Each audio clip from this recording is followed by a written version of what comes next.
A dead car battery often presents an immediate and frustrating dilemma, leaving drivers stranded without warning. While jump-starting offers a temporary solution, it fails to address the underlying issue of a depleted battery, and reliance on commercial chargers can be costly or lack specific functionalities for various battery conditions. This challenge compels a deeper understanding of battery charging principles and the potential to construct a custom charging solution. The core problem with a discharged lead-acid battery is its inability to deliver sufficient current to crank an engine. Simply connecting a power source without regulation risks overcharging, battery damage, or even catastrophic failure. This necessitates a controlled method of energy transfer to restore the battery's chemical potential safely and efficiently. A functional car battery charger must transform household AC power into a regulated DC output suitable for a 12-volt lead-acid battery.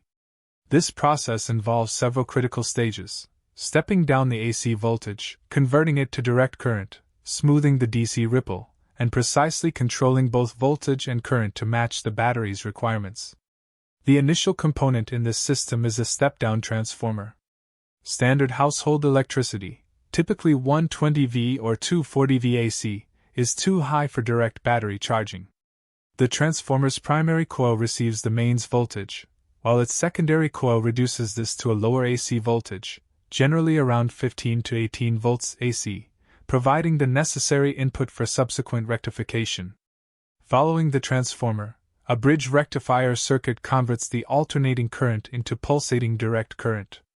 This circuit typically employs 4 diodes arranged in a specific configuration, ensuring that current flows in only one direction, creating a series of positive voltage pulses. Without this rectification, the battery would experience damaging reverse current cycles.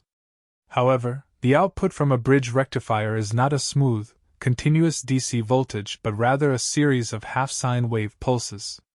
To achieve a stable DC output suitable for charging, a large electrolytic capacitor is employed as a filter. This capacitor stores charge during the peaks of the pulsating DC and releases it during the troughs, effectively smoothing out the voltage ripple and providing a more constant DC supply. The smooth DC voltage is still unregulated and can fluctuate with load changes or input variations. Therefore, a voltage regulation stage is crucial. A simple approach uses a Zener diode and a pass transistor, or more efficiently, a linear voltage regulator IC like the LM317.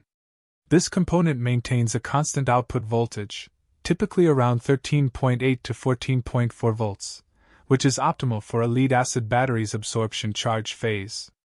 A critical limitation of unregulated charging is the risk of excessive current flow into a deeply discharged battery, leading to overheating and premature degradation.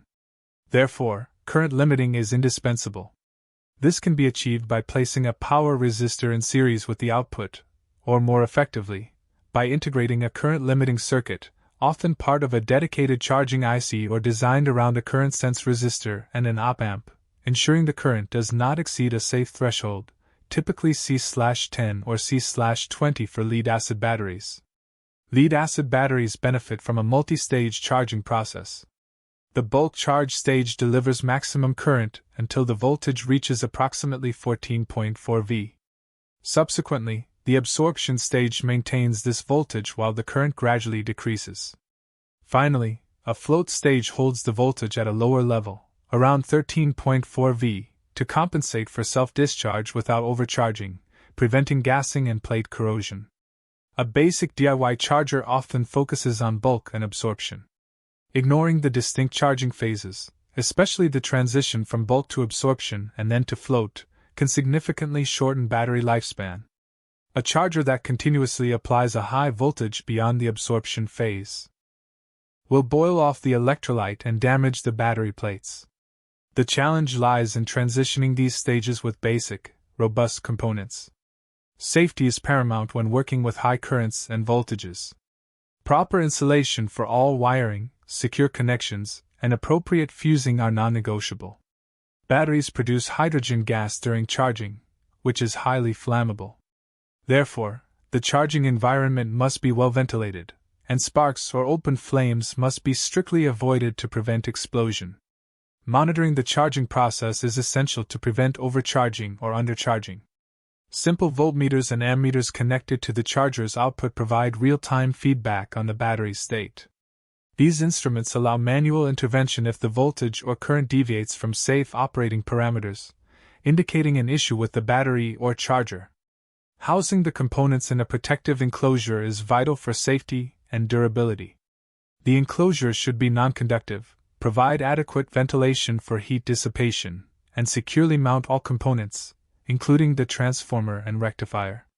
Robust output terminals and thick-gauge wire are necessary for reliable connection to the car battery, minimizing resistive losses and heat generation. While a basic DIY charger offers fundamental charging capability, it often lacks advanced features found in commercial units, such as temperature compensation, desulfation modes, or sophisticated multi-stage algorithms. These omissions represent trade-offs between simplicity of construction and comprehensive battery health management, limiting the charger's adaptability to varying environmental conditions or deeply sulfated batteries. Constructing a car battery charger from discrete components provides a deep understanding of power electronics and battery chemistry, transforming a common inconvenience into a practical engineering solution. This hands-on experience demystifies the process of energy storage and restoration, offering a reliable alternative to commercial options.